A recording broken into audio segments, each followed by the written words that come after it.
you so much for joining us. My name is Sydney Rebecca. And I'm Rebecca Snow. And we're the Becks. So, we are doing something a little different. Today we are actually sharing one microphone, and we are doing something that is perhaps overdue. Kind of who we are, why we love this shit so much, why we want to talk about it, etc. And I guess we're starting with me because I have a Google Docs prepared and Becky doesn't. She always has something prepared. So, I mean, we can go into me, but this is going to be the start out of, Sydney, and I'll just follow her lead. Okay. So, how we came up with the Becks is we both have Rebecca in our name. Yep. So my middle name is Rebecca, and her first name is Rebecca, obviously. And when we were talking about wanting to do a podcast, coming up with a name was actually pretty difficult because there's so many other podcasts that have really memorable names, and they're kind of catchy and easy to recall. Morbid is a big one. Everyone always thinks of Morbid when they think of horror podcasts. Yeah, and you want to have something that is short and simple and sweet, but something that people are going to remember. And we were kind of stumped when we were first thinking of doing this. So I actually don't remember how I came up with the Becks. I think I was trying to do something that combined our names, and I was like, nothing that I came up with I really liked until I was like, well, duh, we both have Rebecca in our names. We should do something based on that. And I actually Googled it to see if there were any other podcasts that had that as their name, because we don't want to infringe. And that's kind of how we went about it. Yeah. I loved it when she told me. It just was perfect. And the people we shared it with at first were like, oh yeah, that's awesome. So it worked out good for us. I like our brand. We did a good job. Yeah. So. But wait, speaking of, we now have this. Well, we will have business cards, but we have a tagline. Oh, yes! Tagline. Oh my god! I almost forgot. Oh, look at the big waves. I'm getting too excited. Jacob is going to be angry at me. Well, Keegan's going to edit this. Keegan's editing, so he's got this. Yes, so Becky was like, we need a tagline. We need something cool. And I was like, well, what even is Morbid's tagline? I didn't know that they had a tagline. Do you remember what it is? No, I can't remember now. It's stay weird or something like that. Yes, it is. It's stay weird. Okay. That's how they end every episode. And I'm like, we need to end an episode with our tagline. So perhaps we should wait until the end of this episode to reveal. But I'm super excited. We have a tagline and business cards. And we're awesome. Yeah, so plans for the future, we are going to be going to some conventions and events and stuff like that. Not just to kind of network, but also to think of other things that we can do for content for episodes. So looking forward to that, definitely, for sure. Yes, I'm excited. We got one June or July that we're going to in Flint, Michigan, so that should be fun. Yes, and we'll have our business cards by then. So we're not ready to be vendors. We don't have T-shirts and we don't have a stocked library of episodes or anything like that yet. So we're not doing that route yet. Not to say we won't do that in the future. I think it'd be really cool to if we have a farther reaching audience eventually one day. Could you imagine meeting people who just listen to us? I know. That's it's crazy to think about. What I think will be really weird is if it ever happens, is someone is wearing a T-shirt with the Becks. That would be really cool. Yeah, just a stranger, not someone we know, just a fan. Do you ever we could have a fan. Do you ever see videos? I remember seeing it. I think it was on TikTok, and it was this artist who designed this T-shirt, and they saw somebody wearing it out in public, and was like, I designed that T-shirt, and the person wearing the T-shirt was like, okay. Kind of what a bummer that would be. And? So, who are you? Why are you talking to me? Yeah. So, me and Becky met because we work together. We're not going to say where we work because that's too personal. Yeah, that's a little weird. But we work together. We've worked together for 3 years now. Almost 3 years. 3 years. And we just clicked right away. We became really good friends. We have a sense of humor in common. We both love horror, hence why we're doing a horror podcast together. She is older than me. Yeah, quite a bit older than her. I'm 27. And I'm 51, so I'm double the age. I'm double her age. But We get along good. I'm old. Wait. I am the old lady. I mean, you're not that old. I'm like double your age. That's pretty close. Yeah, but then I would have to admit that double my age is old, and that makes me uncomfortable. Well, yeah, so, I understand. The denial in me is saying that you are not old. I am super young. Woohoo. Young and spry. Okay, so I just want to...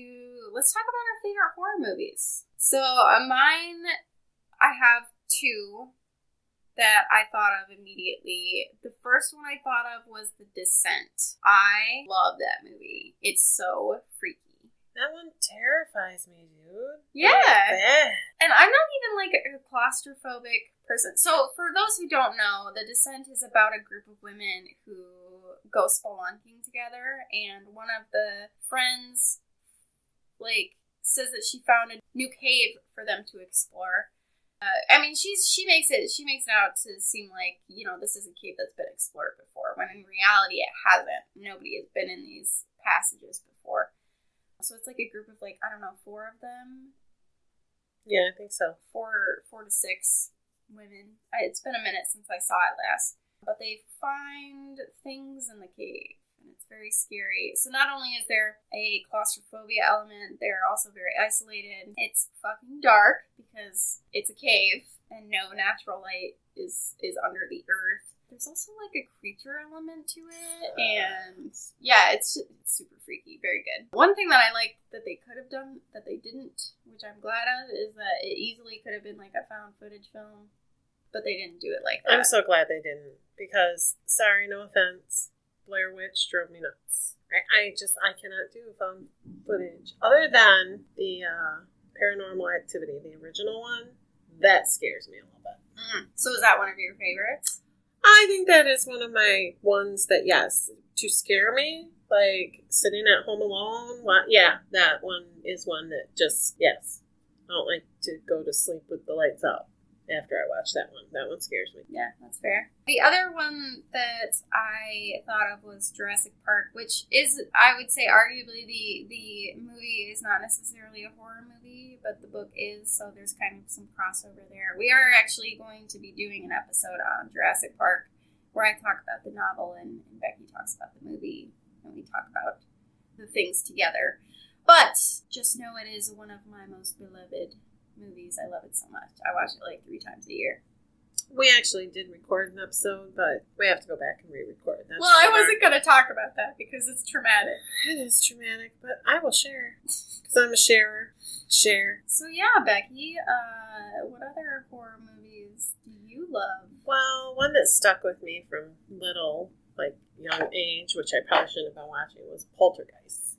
Poltergeist. Poltergeist, like, traumatized me still. Now it's okay, but even, like, as a 20-something woman back in the day, we didn't have cable because we lived in rural town where you didn't have cable. Cable was only right in town, and I was a mile and a half out, so no cable there. And so at night, when it was midnight, the TV went off, like it does in Poltergeist. And the little girl's, like, right at the TV, staring at it, and is like, they're back. They're here. Yeah. And that terrified me. Like, I would, if I was, like, hanging out in the living room watching TV and I'd fallen asleep, I swear to God, like, there was an internal alarm in me that as soon as it heard the national anthem, I was wide awake and I was running to that TV to shut that down before it was static. Because I was so worked up that I was, nope, that was a big nope. Into my 20s, that freaked me out. Did you watch the remake that they did?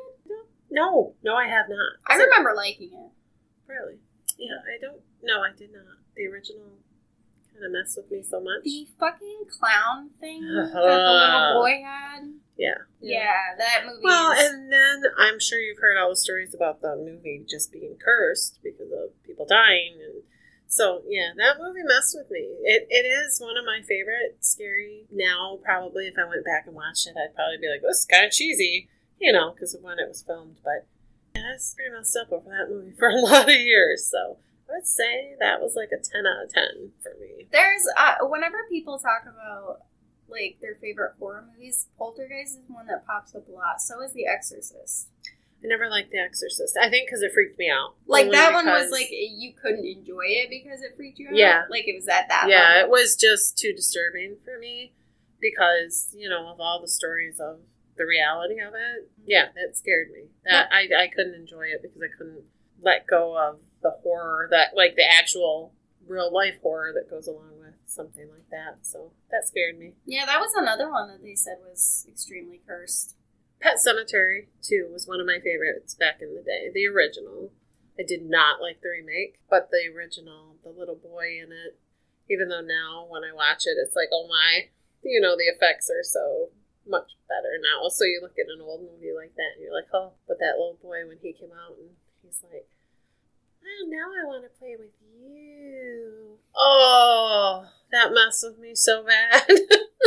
You know, it's funny that you mentioned Pet Sematary because that movie actually really bothered me. I think because of the implications. Like, of course, as a kid, I wasn't really, like, I couldn't understand the pain of losing a child. I still don't understand that. Yeah. So, but, like, from the pet aspect of it, because that's what it was for, right? It was for pets originally. Yes. Yeah, and then the ground went sour, so they weren't supposed to bury anything there. Yeah, but, like, I could definitely relate to wanting to bring back a beloved pet. 100%. That was definitely super relatable to me. And the fact that when the cat came back and it was not the same, it was just really tragic to me. Even as a kid, like, I couldn't really articulate why it bothered me so much, but it was like, because, I mean, you know, there's just something about losing a pet that's like, you know, they never do anything wrong. It's not like, there's nothing malicious about them. It's one of the purest forms of love. Is yeah. You know, if you're an animal person, it's, you know, one of the most pure forms of love. Because your pets wait for you to come home. They're excited to see you. They're happy to see you no matter what. No matter if they're not feeling good, if they're, you know, whatever, they're happy to see you and they love you unconditionally. So, yeah, so the fact that it's heart-wrenching. Yeah, and the fact that the cat, I mean, it wasn't the cat anymore, and I understand that, but it's like, it was such a perversion. And I think that movie is super effective at showing what a perversion it was. Yeah. Because it's almost like, it's like, obviously, you know, whatever came back is a monster, so there's an element to that, but it's almost like the perversion of what it was before makes it that much worse. Oh, yeah. Yeah. And then they take a child and bury it there. And then they take a child and bury it there. Just that desperation. So he, you know, to know that a parent know what happened to the cat, they know how bad it was, but that desperate to save their child, to bring their child back, not save their child. But it's disturbing. And I didn't have children when I watched it, obviously, the first time. So, but now as a mother, I can understand that desperation. But I think that's part of the horror, that, like, just the absolute terror in that movie. It's like, yeah, not good. Okay, so we covered favorite horror movies pretty good, I would say. I don't know how many horror books you've read. I used to read a lot of Dean Koontz, but that's been a long time ago, so I really can't go back. And I would have to look some up to tell you which one of those was my favorite. Dean Koontz for a long time was my favorite author. I didn't know that he did horror. He's not really horror. He's more just weird, scary phenomenons. Oh, okay. Interesting. A couple of his got made into movies, didn't they? I believe so. Or maybe I'm thinking of John Saul. I know John Saul had movies made, because there was a movie that, he's Batman now. Not Robert Pattinson before him. Who am I trying to think of right now? No idea. Who was Batman before Robert Pattinson, but after Christian Bale? I don't know. You're asking the wrong person. He was in so many things. Oh my God, what is his name? I'm gonna get shot to pieces by somebody for forgetting. So Dean Koontz, his novels are billed as suspense thrillers, but frequently incorporate elements of horror, fantasy, science fiction, mystery, and satire. Satire, huh? I don't know. I can't remember. Well, anyway. I can't believe I can't think of this person's name. Okay. Batman versus Superman. You watched that, right? Ben Affleck, okay. Well, that's why you forgot. What do you mean? I'm not a huge Ben Affleck fan. Sorry, everybody that loves him. Some things, yes, but... Don't apologize for... I don't hate him. I just, I could... But what if he listens to me and He's like, I'm going to listen to the Becks. And then he's like, oh, that Beck hates me. Well, if he's that... And then when I'm on the red carpet, when we're at the Oscars, because we're so famous. Just kidding. I don't think horror movies win a lot of Oscars. They should. You're right, because Toni Collette in Hereditary, I will always remember that performance. Hereditary. That's not on my favorite list, if anyone was wondering. It's a great horror movie. It is an amazing horror movie, but it's it's deeply disturbing and tragic and horrible and yeah. All right. So back to horror books. I have a list. I have a bigger list of this one. She reads a lot. I do not anymore. I used to. Long time ago. I'm old. Remember, I am the old one. So we did an episode on Bird Box. That one we didn't have to re-record, thankfully. No. Thank God. So everyone knows I wax poetic about that book. It's amazing. That's by Josh Mallerman, who's a Michigan author. I just like to point that out because we're from Michigan. The Hollow Places by Ting Kingfisher. That is a book that I think actually you would like. Maybe I should get you to borrow it. It's pretty quick. It's about this woman who starts working at this museum. It's like, it's not really a museum. It's like a attraction in this like Midwestern town for her, I think her uncle or her grandfather. And she finds a hidden world, sort of, behind like a display case. And it's based on The Willows by Algernon Blackwood. So what's it called again? The Hollow Places. Oh. And The Willows by Algernon Blackwood was a pretty famous short horror story. And it's kind of, I don't really know how to describe it, but like willow trees obviously have quite the presence in this story. And there's just like this mysterious markings, and it's really freaky. The first time I read it, I was like, what the fuck is going on? But, you know, the main character is great. She kind of goes through it with a friend of hers, which is good because just the idea of going through what they go through alone would make it so much scarier. But that one's really, really good. I think we should do an episode on it eventually. Then there's The Deep by Nick Cutter, which is about a research station at the bottom of Challenger Deep in the Marianas Trench. Because there's a pandemic going on where people are forgetting. It's called the Gets, where it's like they start forgetting normal, like just everyday things, like, oh, where did I put my keys down, or I lost my hairbrush, to like eventually they forget how to breathe. Oh. Forget to eat. That's horrendous. Yeah. So it's like a fear of mine. It's like forgetting how to breathe. Is that weird? I use manual breather as like an insult, so I don't think it's weird. Okay. Because I don't know, it's just like, especially like when you're sick or something, like I'll think about it and I'm like, what if I forget to breathe? Well, you're historically bad at breathing at night because you have sleep apnea. Because I'm old. Thanks for sharing, Sydney. She won't share that we re-record, but she'll tell you I have sleep apnea. Okay, now I'm just thinking about how, like, I room with you when we go on work trips and stuff like that. So if you ever die in your sleep, I'm going to be really fucking pissed off. Well, I'm going to try not to. I'm not that old. For the love of God, I won't. What if you forget to breathe while you're sleeping? See? It's a fear. See, now I'm freaked out. Well, what if you forget to breathe? What if you just wake up and ignore your low sugar alarms and shut them off and go back to sleep, huh? What would happen then if you die? Let's discuss this one. Because we've been there. I don't know. It'd be pretty tragic, I guess. Yeah. So anyway, you'd have to get, like, my body delivered back to Michigan and everything. Doc would have to get your body delivered back to Michigan. I'm out. That sucks. I'm not even telling James. I'm out. Wow, okay. I could not go find him and tell him that. So what? You would just never get pizza again? I would tell him. I would go. Doc would probably be like, well, you know him better than I do. You should probably go tell him. Oh my God, you guys. Who's going to tell James that Sydney died? Why are we even discussing this? You know, and we went down a huge rabbit hole here. Okay, that's true. All right. Anyway, so people forget, we're talking about The Deep by Nick Cutter. People forget very important things like how to breathe. And so they're desperately looking for a cure, and they find this substance attached to an anglerfish. It's not Founder's Goo, is it? It is not Founder's Goo. Okay, all right. That's my legacy now, apparently, is Founders. It is indeed not Founder. Well, maybe it is. Who knows? But they find it on this anglerfish, and when they, like, carbon date the anglerfish, it's like, well, first of all, it's not exploding, which it's a deep sea fish, so when they fish it up, it should explode. Or something very tragic should happen to it, because it's a deep sea fish. It needs those very intense pressures to survive. But when they carbon date it, it's, like, super, super old. Like, it's, like, basically immortal. And, like, eventually the fish dies because the substance kind of sluices off of it, like, leaves it.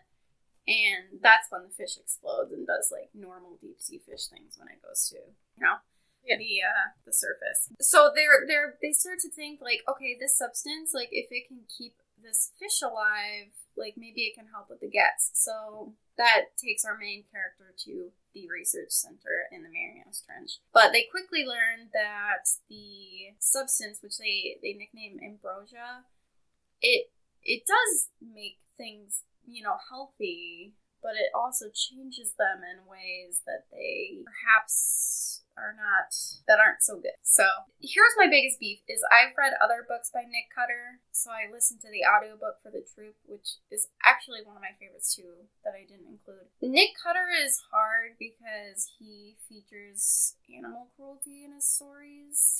Oh. In particular, like, the Deep, like, they test on animals. Like, so they test how, ambrosia affects, like, bees, but then also mice, and there's dogs, too, on the research center.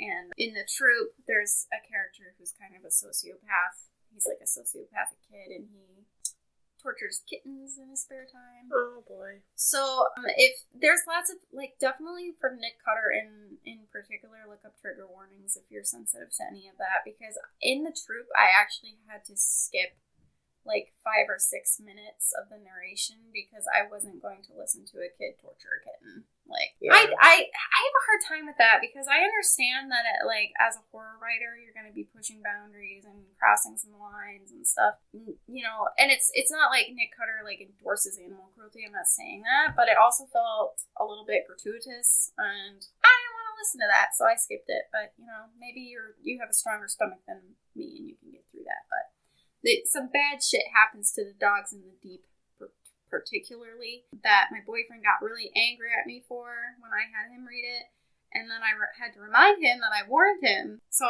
this is a blanket warning. Bad shit happens to the people and the animals in Nick Cutter's books. So if you read them, you can't get mad at me because you've been warned. Let's see. I also have The Forbidden Game by L.J. Smith. So this brings me to my next point, like how I got introduced to horror. My mom was a big fan of, like, B movies and stuff, but personally, one of my first forays into horror was vampire novels. And L.J. Smith wrote the books that the Vampire Diaries TV show was based on.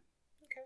So I read those as a kid, really liked him. And actually, L.J. Smith does a lot of books that are, like, paranormal, supernatural romance. But in particular, like, and they all kind of have, like, horrifying elements to them. Like, there's one that, it talks about, like, there's a series that she does that, like, the kids get stuck in, like, a deprivation tank and stuff like that. So she has, like, horror elements in all of her stories. But The Forbidden Game is my favorite, and it's a trilogy, and it's definitely, like, that's her horror novels, was the trilogy. And it's about it's basically about, okay, like, the fairies, but not, like, good fairies like Tinkerbell, but, like, how they were in Grimm's fairy tales. Tricksters and scary and stuff like that. And the first novel, which was, it's so good. I've actually been meaning to reread this series. It's about this girl and her group of friends. They're celebrating her boyfriend's birthday party. And she goes to a game store because she wants to do something kind of unique and fun. And at this game store, she finds this dollhouse. And the worker of the dollhouse, of the store, he tells her that it's, like, a really cool game to play with your friends. It's very sketchy. As the audience, as the reader, you're like, oh, something's probably not right about this guy. And there isn't, spoiler. But she buys this dollhouse, and, like, her friends are super into it when she brings it home. And, like, you make kind of, like, paper dolls of yourself, and then you write on a piece of paper what your deepest, darkest fear is, and you put it in places in the house. And the kind of point of the game is to travel to each room in the dollhouse with your paper dolls and face your fears. But what happens is, as soon as they put their dolls and their fears into the house, they get sucked into the dollhouse. Imagine that. And it's so good because, especially, oh my gosh, like, I just love this series so much. It's really good because there actually comes a point where you get to a character it's the main character. Her name is Jenny. She ran out of time. Like, everyone was, like, insisting that they were gonna, okay, like, write your fears down. Like, we're gonna do this. We're gonna play. She never wrote anything on her piece of paper. But that didn't mean that she didn't have to face her biggest fear, because she did. But the whole point of the game is, and this is where kind of the dark romance aspect of it comes in, the game store owner, the one who sold her the game, was like a younger fairy himself, a younger fae named Julian. And it's because he was obsessed with her. So the prize of the game was their freedom. But if they lost, he got to keep her. Oh. So yeah, very good. Kind of fucked up, actually, now I'm thinking about it, as far as the romance aspect went. Well, yeah. But I love Julian. I don't care. That's the... And the name of this series again? The Forbidden Game. And it is YA, so it's not like it's explicitly sexual or anything like that. Which is another aspect I really liked about the paranormal romance L.J. Smith aspect, because I've never really been big into reading smut, and YA is a good place to not find that. Yeah. Because you can't really write smut for children. Yeah. That would be fucked up and weird. Oh, so back to my mom. She was a big fan of, like, cryptids and stuff. Her favorite horror movie was The Creature from the Black Lagoon. Yep. That's a weird, back in her day, I'm sure that was, like, creepy and weird. My mom. Did you ever watch it? I have not. I started watching it, and then I just was like, I'm over it. But, yeah, I've seen parts of it. I think my mom's was, she can remember going to the theater over in her little town that she grew up in, and I think it was either The Blob. It was The Blob. Oh, and her cousins, because they all lived, within a small area. My grandpa was one of 9, so my grandma was one of 9, so there were lots of cousins for my mom. Yeah, right? And so her boy cousins, ran ahead after the movie and hid in the ditches and scared them all when they were walking home after dark, after watching. So those old movies like that. Yeah, I don't think I've ever seen The Blob, the actual original one, either. Have they remade The Blob? I thought they did. I thought someone told me they did. That's an interesting choice as far as remake goes. Yeah. My mom loved The Blob too, but Creature from the Black Lagoon was her absolute favorite. That movie is weirdly, like, sexual. They did remade The Blob in 1988. So the original was 1958, which would make sense because my mom was born in 45. So she would have been a teenager. Yeah. So, yeah. And they did do a Beware the Blob in 1972. It's a long time ago. Shut up. So anyways, yes, to answer your question, they remade it. I'll have to watch the entire Creature from the Black Lagoon then. It's definitely a product of its time, because I'm pretty sure it's racist, for one thing. But also, like, it's really sexist. Yeah, back then. Yeah. And it's, like I said, it's weirdly sexual, because the creature from the Black Lagoon, he wants the main character. Bad. Yeah, I think I remember seeing parts of it where I was like, this is weird. It's another one of those, I find it quite similar to King Kong in certain aspects. Yeah. Because, it's just like, I don't know. I kind of want to say that the creature is like an animal, because that seems a little, I don't know, not correct. Because it seems like he's more than an animal. Like, he's an intelligent life. Higher intelligence. Yeah. So is King Kong, though, I guess. But, like, I don't know. It's just like people fucking with something that just wants to be left alone. and ultimately pays the price for Yeah. it. And it makes me mad. I guess that maybe that's the point. Maybe it's all about how, as Ian Malcolm from Jurassic Park would say, science and discovery is the rape of the natural world. So that's, it's a good line. It is a good line. So she was really into Creature from the Black Lagoon. She loved cryptids. She loved, like, the Josh Gates shows and Ghost Hunters. And yeah, I like those too. she loved Bigfoot shows. That was, like, her favorite was Bigfoot, which is so weird. My mom was weird. My favorite cryptid is Mothman. Yes, we've talked about this. Yes. Do you have a favorite cryptid? I don't think so. Not that I can think of them. You don't resonate with Bigfoot or Dogman or Mothman? No. I can remember when I was young. The Jersey Devil? The Loch Ness Monster? Okay, maybe the Loch Ness Monster is pretty damn cool. Keep waiting to see it in my lake, but my lake's too shallow. I think it might be too shallow. It's a little shallow. No.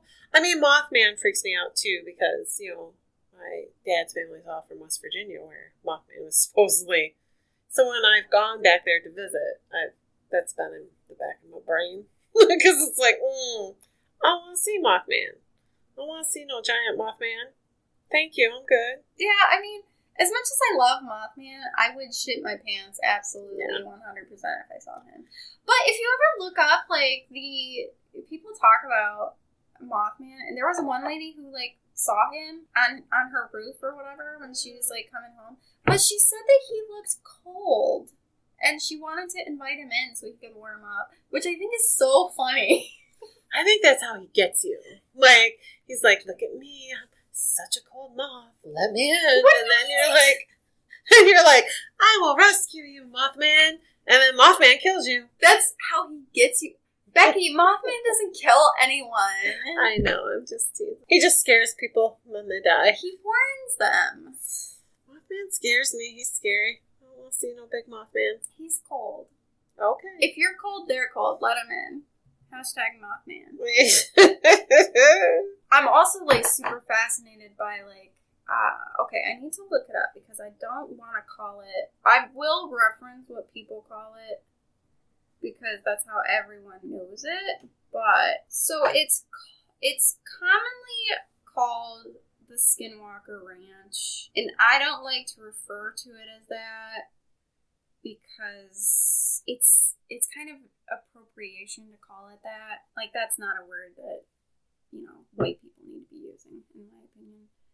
But I can't find... Well, anyway, I can't find what it's supposed to be called. It's called by the family name who owned it, and I don't want to waste time on Google right now, but basically this family moved onto this ranch, and they'd noticed some really weird things, like how doors would, like, have heavy, like, doors of the house would have heavy, heavy locks on the inside, as opposed to the outside, and, like, their cattle would get mutilated, and... I've seen something on that. Yeah, like, people, and what's weird, the weirdest thing about it, and we could probably do an episode on this, because it is really interesting. The weirdest thing about it is that it only happened for, like, a few years, and then the activity completely stopped. Like, it just went away. Like, whatever was happening there went away. I'd have been gone before it went away. I'd been like, I'm out. Well, the thing was they had, like, a lot of livelihood invested. They couldn't just pick up and leave. Oh, boy. Because, of all the livestock and stuff like that. But stuff like that is really fascinating to me, too. I think chupacabras are creepy, too. Goat suckers? Yeah. I'm good. Yeah, there was what was that show? I think it was on Sci-Fi. It was called Lost Tapes. Yeah, it was called Lost Tapes, and it was, like, found footage episodes that were, like, real. I'm doing air quotes. Chupacabras? But no, it wasn't just about chupacabras. It was about, like, lizard people and chupacabras and vampires. And there was a really freaky episode. Wendigos scare me, too. They're weird. Careful what you say. Sorry. They scare me. They are really scary. Your Friends movie scared me even more after I watched it. Yeah, shout out to Wendigo Pictures. They make some really fucking freaky content. Yeah, check them out. Yeah, they made a movie called Flesh. It's on Amazon. I think if you have Amazon Prime, you can watch it for free. It's pretty good. We went and saw it to support them. Yeah, but consider buying it because they're... they're an up and coming. And they have a new movie coming out called Bad Things Happen. I'm excited for that to come out. I can't wait to see it. Yeah, I'm super excited.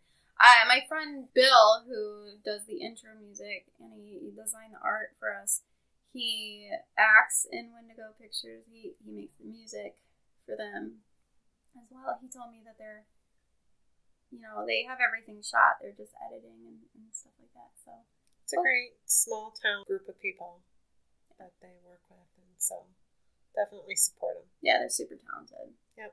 I'd love to get cast members and stuff on this podcast. Yeah, that would be fun. We could talk about something. So when I was young too, when I was too old, or when I was too young to really have unchallenged internet access, I found something called creepypastas.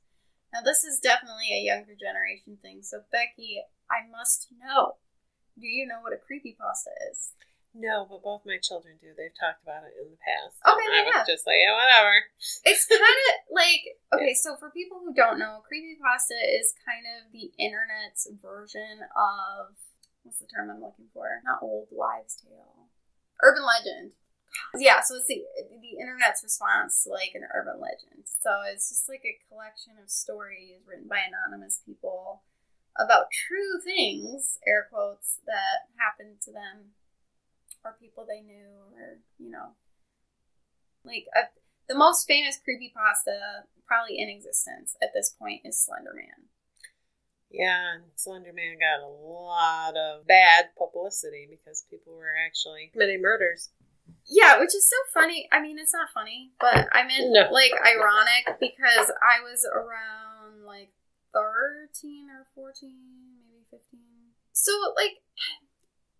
it makes me so mad because Slender Man kind of gets a bad rap, and I don't want people to think I'm a Slender Man fangirl or anything like that. But the original YouTube channel that came up with the lore and stuff for it was called Marble Hornets, and their videos were really creepy.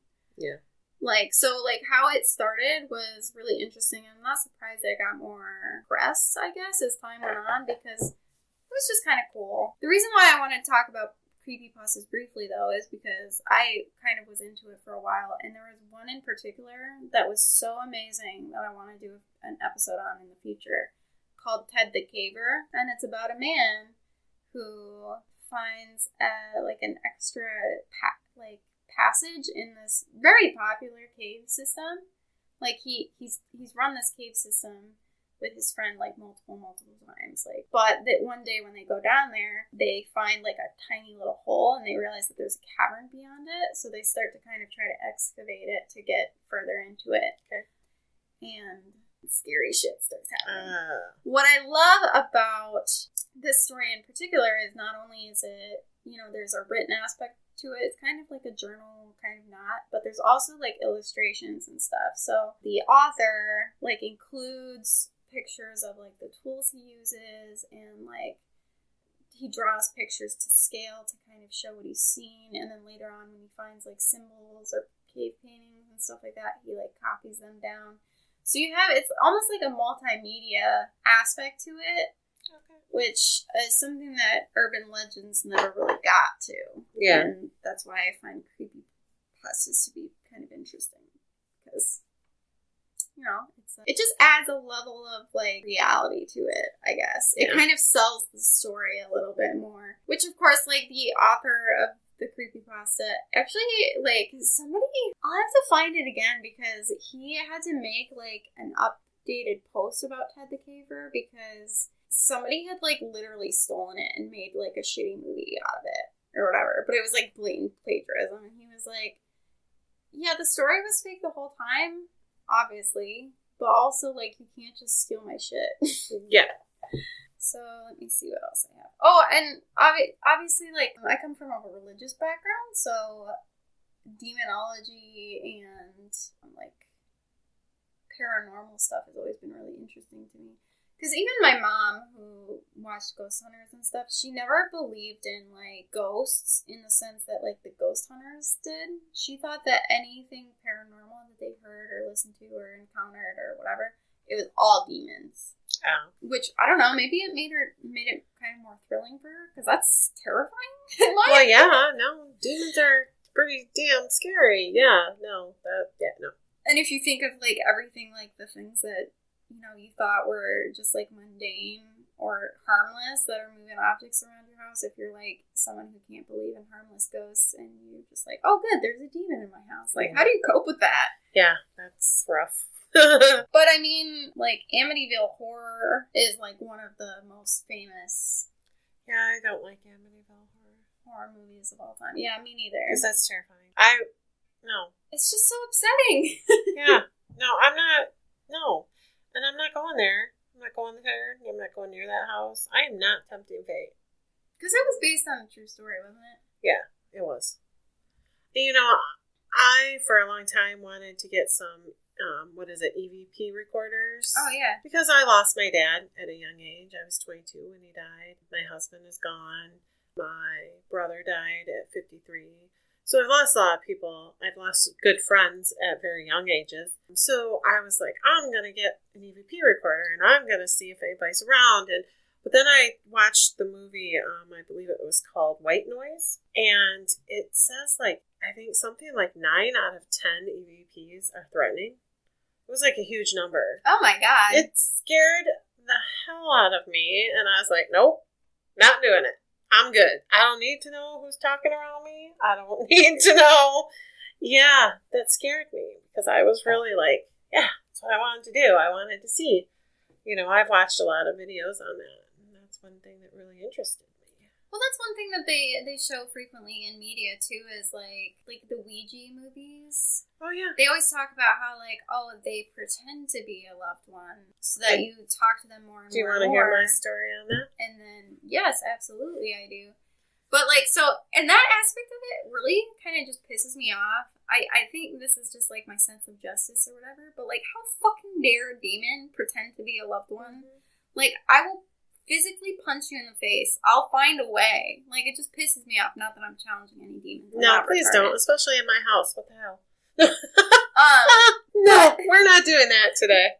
But yeah, so it's So my deal with I know we're rambling on, but we have a lot of dead air that Keegan's going to come out of here. Yes. Anyways, so Witchboard was a movie I watched back when I was a teenager. It's about a Ouija board, and we had I think there were 3 or 4 of us staying at my house. It was a slumber party. So my mom makes me a homemade Ouija board. Oh yeah, I can make you one of those. She makes one up for us to play with. Okay, we played with it. It was creepy, whatever. Wait. Okay, pause. What did this homemade Ouija board look like? She literally took a board that we had left over from whatever building project my dad was doing, and she literally put all the letters, the yes, the no. I can't remember what we used for a pointer now. I don't know if my girlfriends can were there. I'm sure it was Belinda. Shout out to my best friend. But Belinda! Yeah. So, yeah. And then we sat there and played with it while we watched this terrifying movie about a Ouija board that, That's a weird decision. Yes. What was wrong with my mother? I would not even allow one in my home. My kids have never, if they've touched one, it hasn't been in my home. I refuse. Because I went to college and I went to... Breaking news! Rebecca went to college! Shut up, you smartass. I'm sorry. So I went to a university, and so I was 2 hours from home. There was one girl that was from my school there too. I won't name her name. I never liked her. She might figure it out if she ever listens to this. It's okay. So anyway, she lived upstairs in the dorm with 2 girls I didn't know. And she had invited me up they were hanging out watching movies or whatever. So I went upstairs and she actually left. She had to go somewhere. She had class or something or a meeting for something. I don't know. And I was hanging out with her 2 roommates who were not from our town. I did not know them. And they said, well, we're going to play with the Ouija board. They got out and started playing with it. And they're like, you want to? And I was like, yeah, fine. So I put my fingers on it. And they were asking it weird questions. And then they asked it who it was. And it spelled out, and this is going to be a name. I'm not going to share it but it spelled out a name that is not a common name. The lady's first name was Debbie. She actually worked at the pharmacy in my small town. My parents adored her. I adored her. She was like a second mom to me. My senior year, I had my pictures taken. I took them right to her after my parents saw them to show her. She was just very special to all of us. I really think my dad had a little crush on her, to be truthful. If my mom hadn't been around, he'd probably proposed to this woman. Wow. But my mom loved her just as much. Yeah. She was just this kind-hearted soul.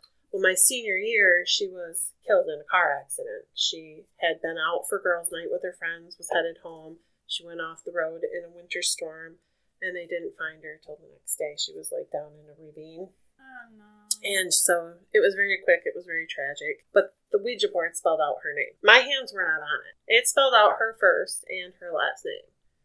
And her last name was not, and it spelled it, letter per letter. That's weird. And I got up, and I left the room. Never went back. I never went back to their room. Now, had the girl from my town been there, she knew how much it affected me. She'd have been in the room that night. I would have said yes. But she wasn't, and we had been there hanging out for hours, and it wasn't like, you know, it literally spelled out her name. That's when I was done. I've never touched another one since, except for the one at Goodwill that Keegan picked up, and it was covered in blood. There was literally blood in the box. Someone had, like, put a cross in blood in the box for sale at Goodwill. What a bargain. So, yeah, there we go. Don't play with Ouija boards. They are bad, bad, bad. Blood included. Yeah. And it was in the toy section. That's always kind of been a weird thing for me, like that they're marketed towards children. Right? Well, who's more apt to invite something in? An open vessel like a child. So you think that that's the point? I don't know. It's evil. No one should touch them. I don't care. People can laugh at me all they want, but no. Not having it. Never allowed in my house. Never. Yeah, I never was. I don't know if I've ever been invited to play with a Ouija board. Don't. No, I don't want to. I don't want to. Again, I was raised religious. I still have a very healthy respect for witchcraft. No, I'm just kidding. It's just like things of that nature, though. Like, I don't, because like I said, my mom, like, she kind of raised, I don't really know how I feel about ghosts, you know? Yeah. So, like, from that aspect of it, I kind of get where my mom is coming from, because she too was raised religious. So, like, just thinking that anything spiritual out there is potentially, like, 99% chance, like, it's evil. Like, I don't want to talk to anything like that, you know? Because even if, you know, there is something out there that's good and fine or whatever, it's like, the chances are against you, it seems like. Like I said, like, 9 out of 10, I'll have to look that up, because it was, like, listed from some paranormal group in that movie when they showed that movie that said... Witchboard or white noise. Yeah. Yeah, I think so. I'll have to look that up. So nobody forays into horror without getting semi-traumatized by something or completely traumatized by something. So now I want to talk about the things that traumatized me. I have a couple here. Now, this is purely horror related. There are some things like E.T. and The Brave Little Toaster that traumatized me, even though it's marketed towards children and not meant to be scary at all. We're not talking about that today. We're talking about the actual scary things that are meant to be scary that traumatize. So when I was younger, and I don't know where these books came from, I want to say they were purchased for my brother originally, but my brother was never really a big reader, so I ended up having them for, you know, whatever reason. Which my parents, I feel like, would have, at least my mother probably would have been upset if she had found them. Scary Stories to Tell in the Dark. Now, they, like, re-released the books to have, like, totally non-scary artwork, which I think is bullshit. Do I think that the scary artwork should have been shown to children? I don't know. Kid me was very terrified by it. If you've never seen the original artwork of Scary Stories to Tell in the Dark, you need to look it up. It's really good artwork. It's grotesque and terrifying, but it's really good. Like, the artist is super talented. Like, even the stories in the collections are not even that scary, really, unless you're a kid and have a big imagination. Because I remember I reread, like, the first book as an adult, and I was like, these stories are kind of dumb. Like, I always think about the one where, like, they put a toe in soup, which is disgusting, but then the person comes to look for their toe, and they're mad about it or whatever.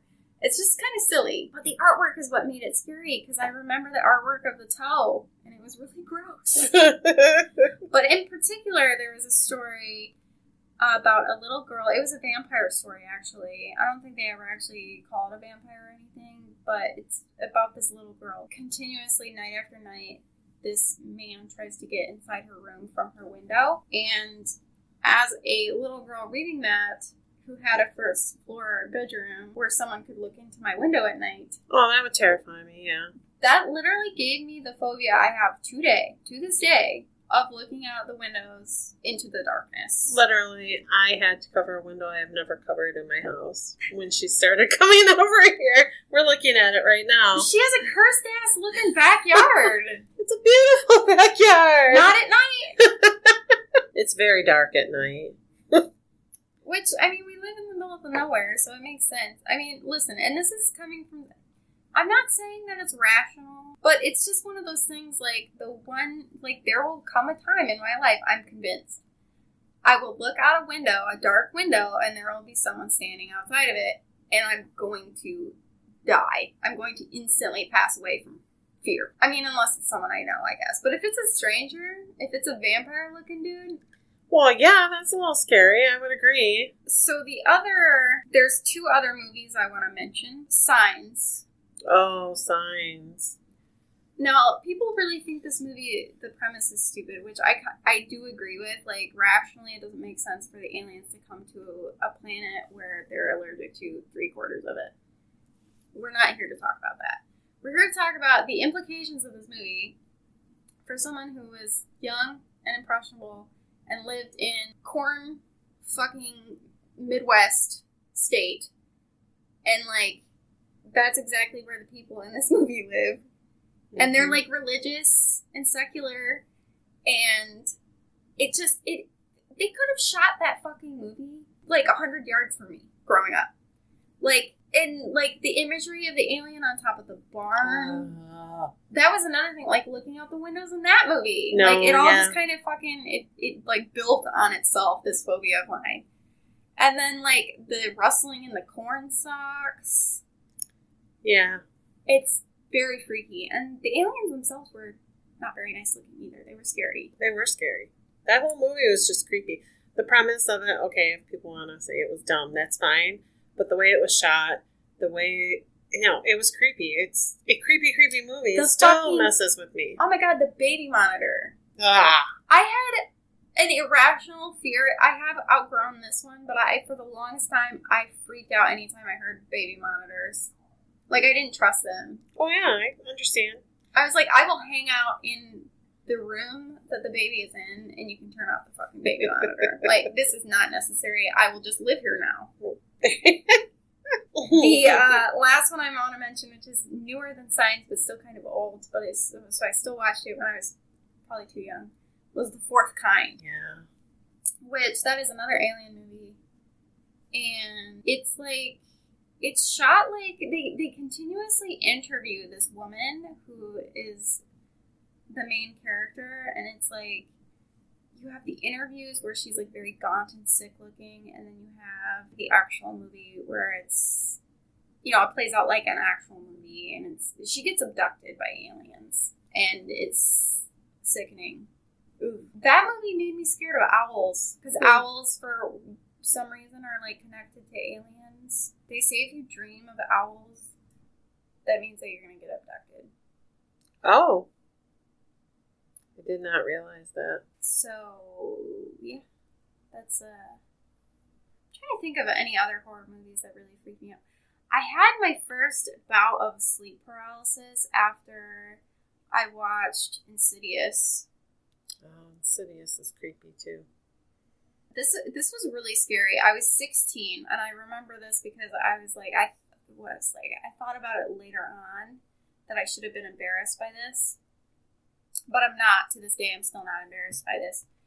So I woke up, I couldn't move. And I had, it was kind of like an alcove where my actual bedroom door was. It led out of my room. So there was, the wall that my closet was on, it kind of overhung a little bit. And then that's where my little alcove where my door was. So in front of the wall, right next to my closet, I looked over and I couldn't move my head, but I could see it out of the corner of my eye.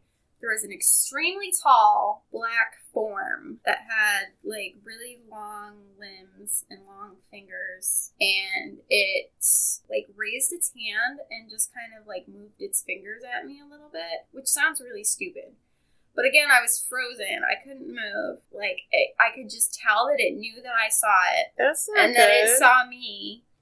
And, like, I don't know if I, like, fully woke up at that point or what, but, like, it was gone. It felt like hours that I was staring this thing down. But it was suddenly gone. And as soon as it was gone, I jumped out of my bed, ran full tilt to my parents' bedroom, and climbed into bed with them. And again, I was 16. And so, like, the next day when I woke up, I was like, oh, I feel like I should be embarrassed by this. I'm not. No, I'm not. I wouldn't be. I was so scared. I literally am surprised I didn't pee the bed, because that's how scary it was. And I do think it was a night terror. I don't think I actually saw anything. At least I hope I didn't. But they say that you see things when you have sleep paralysis, because your brain is technically asleep still. Mm-hmm. But yeah. I had older brothers that terrified me. Movies that scared me, because again, I lived in the middle of 70 acres of farmland, and all around me were cornfields, were children of the corn. Oh, children of the corn? Yeah, I mean, I played in the cornfields all day long. Come nighttime, this girl was hiding. It was scary. It was, yeah. I don't even like cornfields during the day. Sometimes yeah. It's like the susurrus of the leaves rubbing together, and like and it's very easy to get turned around in a field, and you don't know which way you're going because everything looks the same, except if you follow the rows. That's something I learned at a young age. Follow the rows; it will take you out because they have to plant it from somewhere. That's true. You might have just saved somebody's life, right? So, and The Shining was creepy to me when I was young, watching The Shining. The whole thought of being terrorized to the point of losing your mind. Absolutely going insane. Absolutely going insane was scary for me. But my brothers, I was the youngest of 3, and I had 2 older brothers, one that was 8 years older and one that was 4 years older. My oldest brother has passed away, but he used to tell me that I had a baby sister that was born before me, and that my parents buried her under my bed, and that if I was bad, that she would haul me down there. So I would literally, and this is the honest to God's truth.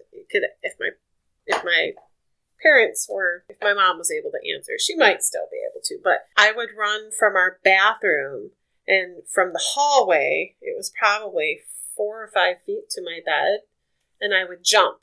As a 3 or 4, 5, 6-year-old girl, I would jump from the hallway to my bed because I was afraid to touch the floor if I was bad that day, because I knew I was going to she was just going to reach up and grab my ankle and pull me underneath. So I started sleepwalking. I would take all my bedding off my bed and walk out to the couch and sleep every single night. And I finally just put a blanket and a pillow on the couch, and I literally slept there most of my life until I was much older teen, because I would sleepwalk with all my bedding. And I am convinced it was because my brothers, there was a baby under my bed, and she was going to haul me down there. Oh my God. So that traumatized me. Like, I can tell you, I could, totally see this arm coming up and hauling me down there. Which, I feel like every kid has this developed fear of the space under their bed. Like, why is that? I don't know. So brothers freaked me out. We had a basement, like an old-fashioned... Well, we lived in this farmhouse. Did they have a Michigan basement with, dirt? Part of it was. Yeah, those freaked me out. I don't... It was my dad's work. It was his workspace. He kept all of his carpentry tools there. Yeah, no. And I never That makes it creepier. Yeah, I never went into that part of the basement. The basement in general really freaked me out. The stairs were super creaky. My brother lived down there. I was going to say that like he lived. My brother was the basement man. Adam's the basement man now. Oh, I can see that. Oh, no. That's what I call Adam from now on. Hey, basement man. Shout out, Adam. That was where his bedroom was. He played the electric guitar, and he was cool, and all that stuff. So it wasn't creepy basement man. He was cool basement man. He was like, you know. He was just the basement man. And, well, speaking of Adam, he liked to traumatize me and my younger brother. Because, like, his basement bedroom had just a pull string light. Oh, yeah, they all have that. Mm-hmm. Pull string light. And it was too tall for me and Austin when we were that age to reach. So, like, he would be like, let's all hang out. And we're like, our older brother wants to hang out with us. So we would go down and try to hang out with him. That's where our Nintendo was and our toy box was and all this stuff. But it eventually, and you think we would have learned, but eventually at this hangout point, he'd be like, I'm going to terrorize them. And he would lock us in because he was very strong. Mm-hmm. So he would, like, push us into his room and turn the light off and run out and hold the door. And, like, he would turn his stereo on to either be, like, extremely loud static or... Oh, just anything creepy? Like, he would... Well, the one thing I remember in Austin to this day, still cannot listen to this song, was Echoes by Pink Floyd. Oh. So, do you know, like, in the middle where it gets, like, there's that weird screamy sonar? No, he would play that. Oh. And we would be screaming and crying to get out of the bedroom, and it would be dark. And that it is would just so be, mean. Yes, I know it is. It is the basement man. So then, so finally I was like, I'm putting my foot down. He's never dragging me into that room ever again to do this. Like, so he grabbed me and he threw me over his shoulder and was, like, pulling Austin along with him.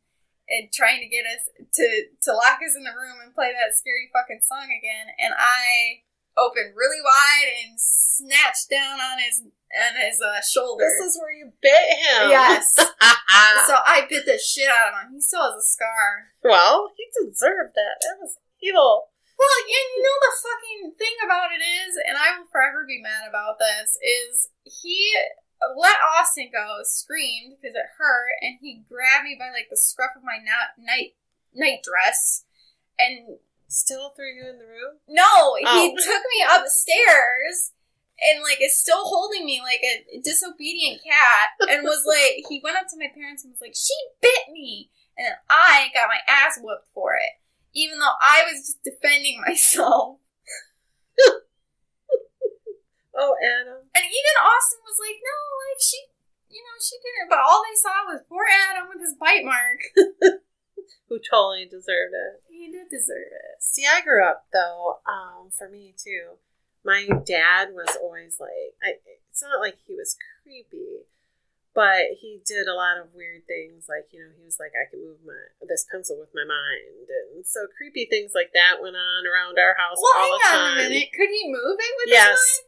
I don't know how, but yes, he did. Did he have, like, a magnet under the table or something? He only had one arm, so I'm saying no, because his arm was always up on the table when he did it. Magic tricks aren't accessible. You heard it here. I don't know, but he would like, look at the chandelier, it will move, because we had weird chandeliers in our house, and it would move, and it would move, He just creeped me out that way. But one time... Were you a rich kid? I'm confused. Chandeliers? They weren't really well, they were just 70s light fixtures. So, you know, like, big chandelier-y looking weird things. Yeah. Made with real diamonds? No, there were no crystals. It was just weird hanging light fixtures. But he would say, look at that, and it would move. Or he would, you know, just weird things he would do. But... when I was young, my birthday is 2 days before Halloween, so I had a birthday party. And I think, like, only 2 or 3 girls showed up, so I was feeling really bad because I wasn't cool, you know? I think I was, like, 13, maybe 12 or 13. Nobody's cool at 12 or 13. Yeah. To be fair. So, my 2 girlfriends and I decided we were going to go ghost hunting. Again, 70 acres of land, pitch black, Halloween. It's Halloween. Was this Belinda again? And one was Belinda, and one was a girl named Jennifer. And so we were sneaking outside on the porch. And we had our house was a ranch style. It was really long, though, because my dad was, he only had one arm and one leg. He was double amputee from a train accident. So everything was one level. It was a big house. We had, 4 bedrooms because there were 3 of us. My dad, of course, had a settlement from his accident, so he built the house. His dream house.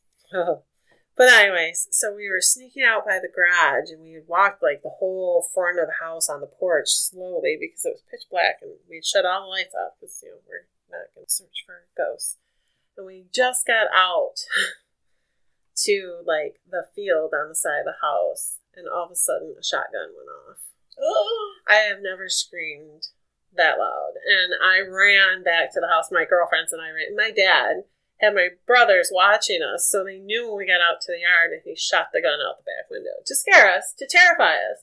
And, every Halloween, my dad had, like, a fake hand that fit on his hook that he had, his prosthetic arm.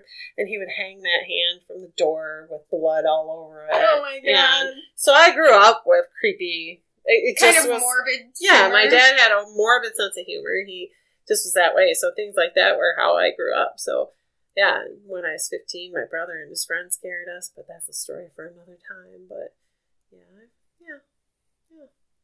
Lots of things that traumatized me through the years, but gave me a good sense of humor too. So yeah, good memories. But yeah, I grew up, just my mom was she pushed religion a little bit, but my dad was. And yet she built you and your friends a Ouija board. Yeah, she was weird. My mom's weird. She's just a weird lady, but I love her. I love my mom, but Linda. It just cracks me up that she's like, what would be hilarious? Like, she's thinking to herself, what would be hilarious? And maybe that was her point all along. She would scare you straight, like, away from the scare. Like, I can remember that shit. Ouija board sitting, like, by the phone, because, that's when your phone was still connected to the wall. Sitting by the phone behind the bookcase, and I would pull it out and look at it and be like, nope, put it back. Until we finally, like, burned it or whatever. Did it burn? Who knows? Maybe it went to a landfill. Dun, dun, dun. So, yeah. So I've always had an appreciation of scary, fun things. It's fun to be scared. Yeah. There's that whole adrenaline aspect of it. I don't know. It's just, and there's some things that are just uniquely childish, and not like childish in that way. Just like, you don't get scared as an adult the way you get scared as a kid, because it's just, there's always like an element of mischief to it when you're a kid, and it's all in general. You believe a little more when you're a kid too. You have like you can believe in the fantasy of certain things that might scare you. Where sometimes we sit here as adults and we have to be rational and be like, really, that doesn't exist. You're fine. I still like get me scared a little bit that there might be something out there. Although I don't want anything to come near me, I still like to be just a little scared. I don't like to be jump scared anymore, like when my children hide and I scream, because I'm always afraid my heart's going to stop. I'm old. I don't like those scares anymore. But I do like watching a good scary movie or hearing a scary record or records. They don't make those anymore, Becky. Hearing something scary on the internet, things like that. But final's coming back, baby. And I do enjoy just the fact of being scared of things like that give you that adrenaline rush rather than our entire world that's terrifying as it is. Yeah. I think horror is a good way to kind of have escapism. Yeah. Ironically. Like, it's just so much worse for these people, right? That are going through it right now. So, alright, this is a very non-traditional episode. Yeah. But it was fun. It's good to be recording again, even if we're only doing it on one mic. That's okay. It's a good thing we like each other, that's all. We have to sit closer. I had mints. I didn't, sorry. I can't smell anything. We've established this. Good thing. Because that's what's... Just kidding. But yes, so it gave you a little bit of insight into each of us a little bit more on some things, and I'm sure there'll be other episodes like this too. It's kind of a more stream of thought episode. I mean, I had my little Google Docs. But I did not. Imagine that. I don't take notes. I think we did a good job with this. We are going to be going back to our regularly scheduled podcasting here eventually. We've just been having some technical difficulties, hence the one mic situation that we got rocking. Yeah, we're hoping to, this summer, convert my shed into a recording studio. So that will give us a little bit more freedom too. So, yeah, donations accepted for that. Just kidding. But unless. Yeah, we are looking for sponsors. If anybody knows somebody that wants to get that ball rolling at some point, we are hoping to move forward with this a little more. Right now, it's fun for us, and we want to keep it that way. It's a good hobby. It gives us something special to do for us, and I think we both really enjoy it. Yeah, it's super fun. Thank you so much for joining us. My name is Sydney Rebecca. And I'm Rebecca Snow. And we're the Becks.